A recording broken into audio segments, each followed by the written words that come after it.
تو وہ سہاگن کہلاتی ہے، اور اسی طرح وہ خاوند والی کہلاتی ہے، اور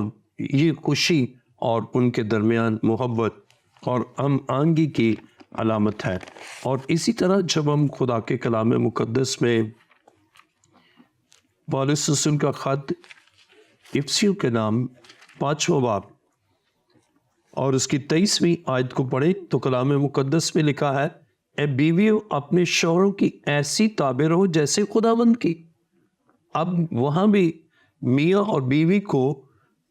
آپس میں محبت میں جوڑنے کے لیے وہی تعلق جو کلیسیا اور خدا کا ہے، اور یہاں لکھا ہے کہ بیوی تابع رہے، کیسے؟ جیسے ایماندار خدا کے تابع رہتے ہیں، اور اسی طرح بیوی اپنے شوہر کے تابع رہے، اور اس میں اگزامپل دی ہے کہ جیسے خدا کی تابع کلیسیا خدا کی تابع، ایسے ہی بیوی بھی اپنے شوہر کے تابع رہے۔ تو یہ تعلق ایماندار کا اور خدا کا ہم یہاں پر پڑھتے ہیں۔ اور اسی طرح خدا کے کلام مقدس میں جب ہم عہد عتیق میں پڑھیں تو کلام مقدس میں ہم یہاں پر دیکھتے ہیں کہ جب خدا کے لوگ جادوگری کی طرف یا بت پرستی کی طرف مائل ہو گئے تو ایسا ہی ہے جیسے کوئی عورت اپنے شوہر کو چھوڑ کر وہ کسی دوسرے مرد کے ساتھ تعلق استوار کرے۔ آئیے کلام خدا میں دیکھیے، یسایہ نبی کا صحیفہ پہلا باب 21ویں آیت میں یوں مرقوم ہے، وفادار بستی کیسی بدکار ہو گئی، وہ تو انصاف سے معمور تھی اور راست بازی اس میں بستی تھی، لیکن اب خونی رہتے ہیں۔ اب وفادار بستی جو خدا کے ساتھ وفادار تھے، اب وہ خدا کے ساتھ وفادار نہیں رہے بلکہ غیر اقوام کے معبودوں کی طرف مائل ہو گئے۔ اور یوں ہم کہتے ہیں کہ جس طرح بیوی شوہر کے تابع نہ رہے، کسی اور مرد کے ساتھ تعلق استوار ہو، اسی طرح جب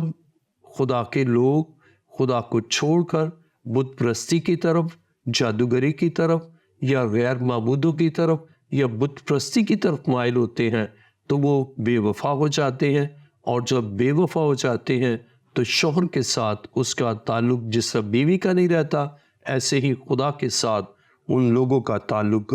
استوار نہیں رہتا۔ اب وہ من حیث القوم سب کو کہتا ہے کہ تو میری ہوگی، میری قوم ہو گئی، میرے لوگ ہو گئے۔ اور کلام خدا میں ہم یہاں پر ایسا ہی تعلق جیسا میاں اور بیوی کا ریلیشن ہے، ایسے ہی خدا کا، تو یہ ایک سماجی نہیں ہے بلکہ یہ الہی انتظام ہے، اور یہ پہلے خدا اپنے بندوں کے ساتھ اس کا ریلیشن شپ ہے، اس کا تعلق ہے، اور خدا نے اس میں پہل کی ہے کہ اسے پرپوز کیا ہے، اور تمام اقوام میں سے خدا نے بنی اسرائیل کو چن لیا۔ اور کلام خدا میں ہم یہاں پر پڑھتے ہیں 9ویں آیت میں، پھر میں نے تجھے پانی سے غسل دیا اور تیرا خون بالکل دھو ڈالا، تجھ پر عطر ملا، اور میں نے تجھے زردوز لباس سے ملبس کیا اور تکس کی کھال کی جوتی پہنائی، نفیس کتان سے تیرا کمر بند بنایا اور تجھے سراسر ریشم سے ملبس کیا، میں نے تجھے زیور سے آراستہ کیا، تیرے ہاتھوں میں کنگن پہنائے اور تیرے گلے میں توق ڈالا، اور میں نے تیری ناک میں نت اور تیرے کانوں میں بالیاں پہنائی، اور ایک خوبصورت تاج تیرے سر پر رکھا، اور تو سونے چاندی سے آراستہ ہوئی، اور تیری پوشاک کتانی اور ریشمی اور چکن دوزی کی تھی، اور تو میدا اور شہد اور چکنائی کھاتی تھی، اور تو نہایت خوبصورت اور اقبال مند ملکہ ہو گئی، اور اقوام عالم میں تیری خوبصورتی کی شہرت پھیل گئی، کیونکہ خدا فرماتا ہے کہ تو میرے اس جلال سے جو میں نے تجھے بخشا کامل ہو گئی۔ اب ہم یہاں پر دیکھتے ہیں کہ قوم کا، بنی اسرائیل اور خدا کا، کہ اس نے ان کو چنا اور ان کو خوبصورتی بخشی، جیسے ایک دلہا اپنی بیوی کے لیے، اپنی دلہن کے لیے وہ اس کے لیے کنگن، خوبصورت لباس، زیور سے آراستہ کرتا ہے، اسی طرح خدا نے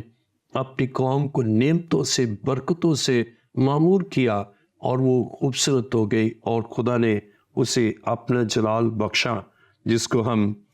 حزقیل 16 باب اور اس کی 14ویں آیت، اور اقوام عالم میں تیری خوبصورتی کی شہرت پھیل گئی، کیونکہ خدا فرماتا ہے تو میرے اس جلال سے جو میں نے تجھے بخشا کامل ہو گئے۔ اور خدا اسی طرح نئے عہد نامے میں ایسی کلیسیا چاہتا ہے جس کے بدن میں نہ جری ہو نہ داغ ہو۔ تو اس کے معنی ہے خدا نے اپنی اس دلہن کے لیے، اپنی اس ایلیا کے لیے اس نے وہ سب کچھ کیا جو ایک دلہا اپنی دلہن کے لیے کرتا ہے، اور خدا نے اسے اپنا جلال بخشا۔ تو اس طرح یہ محض کوئی رسمی نہیں، بلکہ یہ خدا کے لوگوں اور خدا کے درمیان یہ رشتہ ہے، اور اس رشتے کو ہم کلام مقدس کے تناظر میں دیکھتے ہیں کہ خدا نے جلال بخشا۔ اور جب ہم حزقیل 16 باب 15ویں آیت پڑھے، لیکن تو نے اپنی خوبصورتی پر تکیہ کیا اور اپنی شہرت کے وسیلہ سے بدکاری کرنے لگی، اور ہر ایک کے ساتھ جس کا تیری طرف گزر ہوا خوب فاشا بنی اور اسی کی ہو گئی۔ دنیا اپنی پوشاک سے آپ نے اونچے مقام منقش اور آراستہ کیے، ان پر ایسی بدکاری کی نہ تو کبھی ہوئی نہ ہوگی۔ اب ہم کلام مقدس میں دیکھتے ہیں کہ خدا نے حسن بخشا، خدا نے پاکیزگی بخشی، خدا نے روح سے معموری بخشی، خدا نے روح کا لباس دیا، خدا نے سب کچھ دیا، لیکن اب وہ اس سے جدا ہو کر اپنی خوبصورتی پر اسے تکیہ کیا، اور اس خوبصورتی میں اپنے خالق کو چھوڑ کر، اپنے خاوند کو چھوڑ کر اب وہ غیر معبودوں کی طرف روانہ ہوئی اور غیر معبودوں کی طرف متوجہ ہوئی۔ اور یہ من حیث القوم ہے، تمام ایماندار جب وہ خدا کو چھوڑ دیتے ہیں، خدا کے عہد سے بد عہدی کرتے ہیں، جیسے میاں بیوی کے درمیان عہد ہے اور اس عہد کو ہم عہد وفا کہتے ہیں، لیکن اب عہد وفا اس کو انہوں نے توڑ دیا اور عہد شکنی کی، آئین شکنی کی، خدا کی مرضی کے برعکس کہ وہ وسائل جو خدا نے دیے ان کو مس یوز کیا۔ خدا نے دیا پیسہ، اور اس کو بن حیث القوم یا ایماندار، جو ایماندار جن کو خدا روپیہ پیسہ دیتا ہے، وہ اس روپے پیسے کو شراب نوشی یا برے کاموں میں لگا دیتے ہیں۔ خدا نے حسن دیا، اب اس کو وہ بدی اور ناراستی کے کاموں میں۔ خدا نے جو کچھ دیا کہ اس نے اپنی جان کر اسے خوبصورت کیا، لیکن اس کا مس یوز کیا، ان ڈیوائن ریسورسز کو مس یوز کیا۔ تو بالکل ایسے ہی جیسے بیوی شوہر کے وسائل کو مس یوز کرے اور بدی کرے، اور اسی طرح خدا کے ساتھ جو عہد ہے اس عہد کو انہوں نے عہد شکنی کر کے غلط اور ناراستی کے کام کیے۔ تو اس طرح ہم کلام مقدس میں پڑھتے ہیں کہ عہد خدا اور اس کے بندوں کے درمیان ہے، اور اسی طرح ہم یہ کہہ سکتے ہیں کہ marriage is a symbol of relation ship between believer and creator. تو شادی جو ہے یہ خدا اور بندوں کے درمیان جس طرح ریلیشن شپ ہے، اسی طرح میاں بیوی کے درمیان بھی ہے کہ شوہر کے لیے وہ ہے، اور بیوی وہ وسائل جو شوہر دیتا اس کو مس یوز نہ کرے کہ کسی اور کے لیے، بلکہ خوشی اور اطمینان اسی وقت ہے جب وہ اپنے شوہر کے ساتھ باوفا ہوگی اور شوہر کے تابع ہوگی، جیسے کلیسیا مسیح کے تابع ہیں، جیسے بنی اسرائیل جب تک خدا کے تابع رہے، خدا نے انہیں برکتوں سے نوازا، خوشیوں سے معمور کیا، اور اسی طرح عہد جدید میں کلیسیا کو روح القدس سے معمور کیا۔ تو ہم خدا کے کلام مقدس میں پڑھتے ہیں کہ marriage is a symbol of relation of believers and creator. بہت خوبصورتی کے ساتھ آپ نے بشپ صاحب ان ساری باتوں کا جواب دیا، اور یہاں پہ میں ایک اور بات ایڈ کرنا چاہوں گی کہ ہم سمجھتے ہیں کہ بعض اوقات یہ سماجی رسم اس کو کنسیڈر کیا جاتا ہے، جیسے دوسرے مذاہب میں شادیاں ہوتی ہیں تو ہم بھی شادیاں کر لیتے ہیں، لیکن مسیحی شادی میں کہتی ہوں جس طرح سے آپ نے ایکسپلین کیا کہ خدا اور انسانوں کے درمیان، خدا اور میاں بیوی کے درمیان عہد ہے. یہ کوئی عام سی چیز نہیں ہے یا یہ کوئی عام سا رشتہ نہیں ہے، بلکہ یہ خدا کا خود باندھا ہوا اور خدا کا خود بنایا ہوا رشتہ ہے. سو بشپ صاحب، اسی کے ساتھ میرا آپ سے اگلا سوال یہ ہے کہ قبل از شادی ایک لڑکے یا ایک لڑکی کے لیے کن باتوں کا خیال رکھنا لازم و ملزوم ہے؟ قبل از شادی میاں اور بیوی ہونے سے قبل ان کو جن باتوں کا خاص خیال رکھنا ہے نا، وہ یہ ہے کہ وہ خدا کے حضور کامل پاکیزگی اور تابعداری، جیسے ان کے درمیان جنسی تعلق نہ ہو، ان کے درمیان کوئی ایسی بات نہ ہو جو خدا کے کلام کے منافی ہے، اور جس کو ہم ربکا کے بارے میں پڑھتے ہیں کہ وہ کنواری بھی ہے، خوبصورت بھی ہے اور مرد سے ناواقف. تو یہ بات، کیونکہ جس جگہ پر معاشرہ جا رہا ہے بسا اوقات قبل از شادی ان کے آپس میں جنسی تعلقات ہوتے ہیں، تو یہ بائبل اس کے ممانعت کرتی ہے، منع کرتی ہے. اس کی وجہ کیا ہے کہ میرج از آ سیکرمنٹ، شادی ایک سیکرمنٹ ہے، ایک سیکرڈ کام ہے. لیکن دیگر جو اقوام ہے نا، ان کے درمیان جو شادی ہوتی ہے وہ جسٹ ایگریمنٹ ہے. Marriage is an agreement Umang the other nations. لیکن کرسچنس کے درمیان وہ جسٹ ایگریمنٹ نہیں ہے. اگر ان کی ایگریمنٹ ہے تو any time agreement can be breach, اسے توڑا جا سکتا ہے. لیکن کرسچینٹی میں شادی is not an agreement, that is a sacrament, that is a divine plan of God. تو خدا کا یہ الہی منصوبہ ہے، اور میاں اور لڑکی اور لڑکے کو شادی سے قبل جو ہے اس بات کا خیال رکھنا ہے کہ ان کے درمیان کوئی ایسی بات نہ ہو جو خدا کو ناپسند ہے. اور اس میں سب سے اہم یہ ہے کہ ان میں جنسی تعلق نہ ہو، ایسا تعلق جو یعنی کہ گناہ اور زنا کے زمرے میں آتا ہے. بالکل بخوبی آپ نے فرمایا. سو اسی طرح سے اپنے پروگرام کا سلسلہ جاری رکھتے ہوئے میرا آپ سے نیکسٹ کویشچن ہے کہ کیا شادی صرف میاں اور بیوی کا ملاپ ہے یا یہ دو خاندانوں کا ملاپ ہے؟ کیونکہ سم ٹائمز سمجھا جاتا ہے کہ شادی ہو گئی تو بائبل میں بھی اس طرح سے لکھا ہوا ہے کہ مرد اپنے خاندان کو چھوڑے گا اور اپنی بیوی کے ساتھ رہے گا. سو اس آیت کو بھی ذرا تھوڑا سا ایکسپلین کیجیے گا کہ کیا یہ صرف میاں اور بیوی کا باہمی رشتہ ہے یا یہ دونوں خاندانوں کا رشتہ ہے؟ آج جب ہم غور کریں تو باہمی رشتہ یہ ہے، اور اس آیت کو کہ وہ بیوی سے ملا رہے گا اور ماں باپ کو چھوڑے گا. اب اس کی جو عام جو تاثر ہے وہ شاید یہ کہ بھائی جیسی شادی ہوگی بس وہ سب سے لا تعلق ہوگا.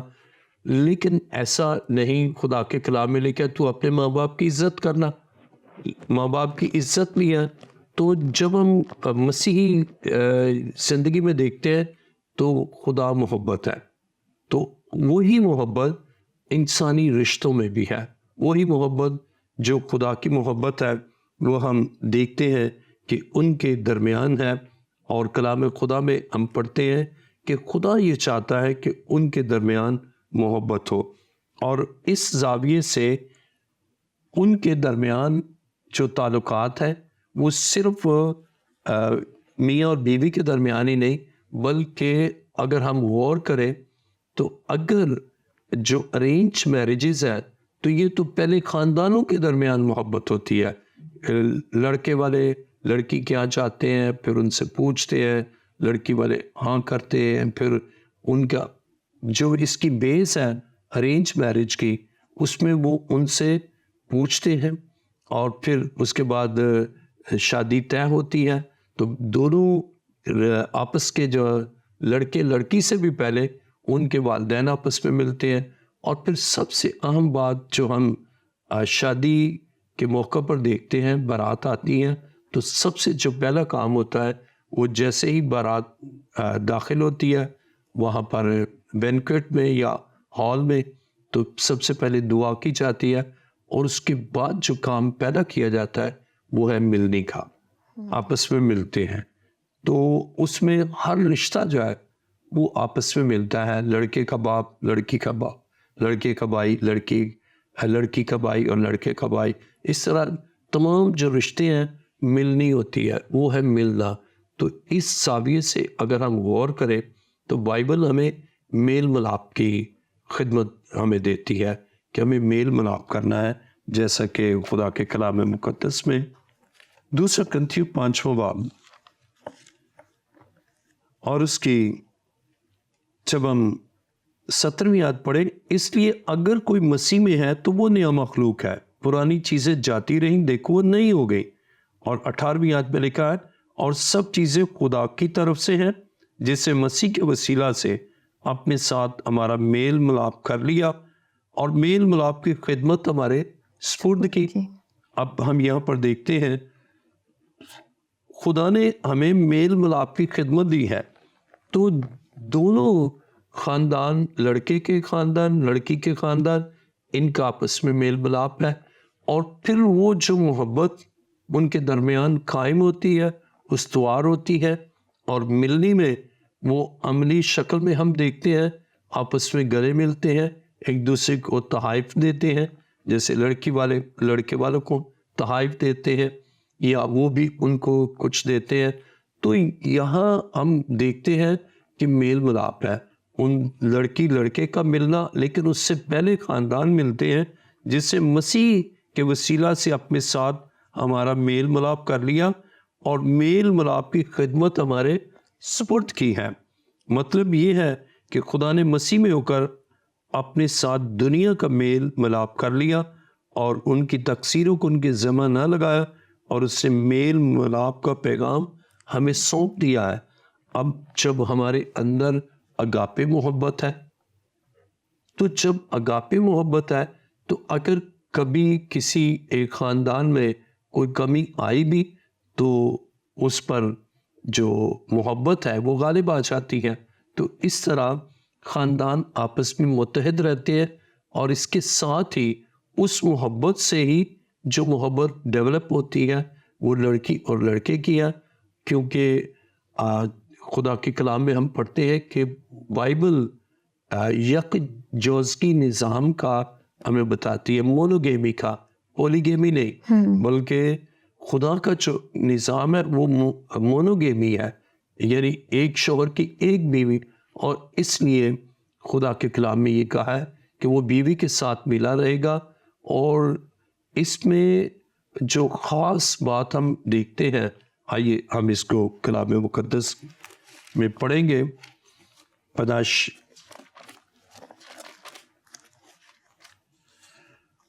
2 باب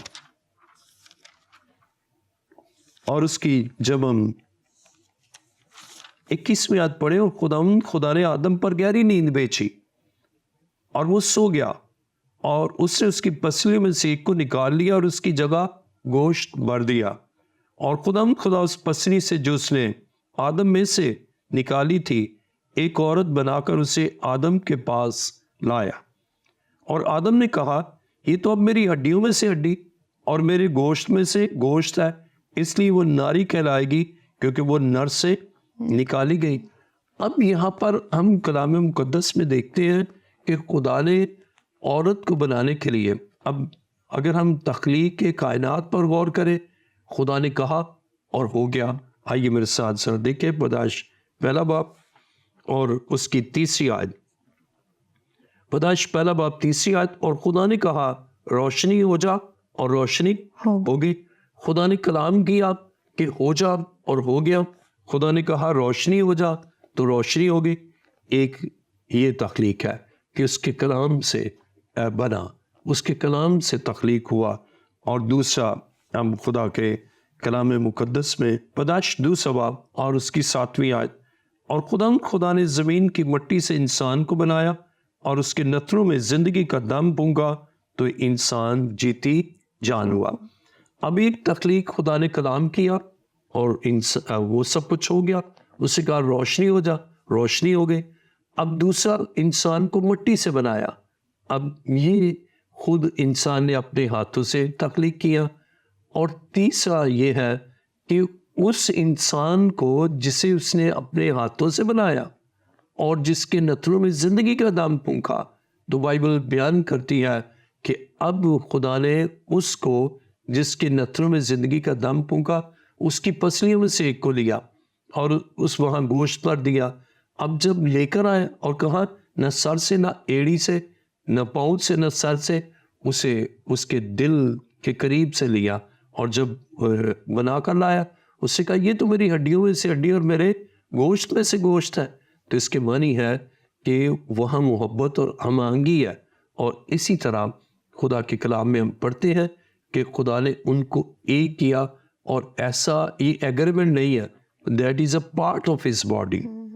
تو اس لیے خدا نے کہا کہ دوسرے رشتے ان کو توڑے نہیں بلکہ ان کو قائم رکھیں, اور اگر ایسی صورتحال ہوئی تو اس میں وہ دیگر رشتوں کی نسبت اپنے جسم کو نہیں چھوڑ سکتا. تو کرسچینٹی میں شادی جو ہے وہ ایسا بندھن ہے جیسا بندے کا خدا کے ساتھ بندھنا ہے, وہ الگ ہو ہی نہیں سکتا. اور ایسے ہی بیوی شوہر سے الگ نہیں ہو سکتی, شوہر بیوی کو نہیں چھوڑ سکتا, جیسے خدا خالق ہے وہ بندوں کو نہیں چھوڑتا. Thank you so much bishop صاحب آپ کی کوالٹی ٹائم کے لیے اور ان تمام باتوں کے لیے جو آپ نے ہم سے ڈسکس کی. سو عزیزو, آج ہم نے سیکھا کہ میرج کوئی ایگریمنٹ نہیں ہے بلکہ یہ ایک سیکرمنٹ ہے جو کہ خدا نے خود باندھا ہے. اور امید کرتی ہوں کہ آج کے اس ایپیسوڈ سے آپ نے بہت ساری باتوں کو سیکھا ہے اور اس بات کو بھی سیکھا ہے کہ ہمیں کس طرح سے میرجز کو پاک رکھنا ہے. ایک لڑکے اور ایک لڑکی کا قبل شادی کیا کردار یا کیا ان کی باتیں ہونی چاہیے جن باتوں پر ان کو عمل کرنا ہے اور جن باتوں کا خیال رکھنا ہے. آپ سے ملاقات ہوگی ایک مرتبہ پھر ایک نئے ایپیسوڈ میں. اپنا بہت خیال رکھیے گا. God bless you.